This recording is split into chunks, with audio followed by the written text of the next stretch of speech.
கார்த்திகை தீபத் திருநாளழகே அண்ணாமலையானே, திரு அண்ணாமலையானே, கருணை பொழியும் செம்மாமலையே அண்ணாமலையானே, திரு அண்ணாமலையானே.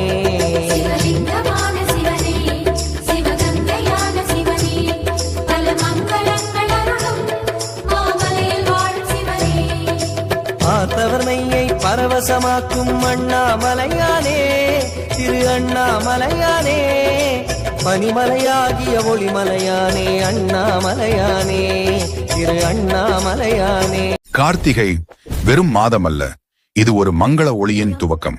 இது முருகப்பெருமானுக்கும் ஐயப்பனுக்கும் மகா ஜோதியாக காட்சியளித்த சிவபெருமானுக்கும் உகந்த தேவர்களின் மாதம். லட்சுமி கடாட்சத்தையும் மங்களத்தையும் உங்கள் வீட்டிற்கு கொண்டு வர இந்த மாதம் முழுவதும் தினமும் வாசலில் ஒரு விளக்காவது வைக்க வேண்டும்.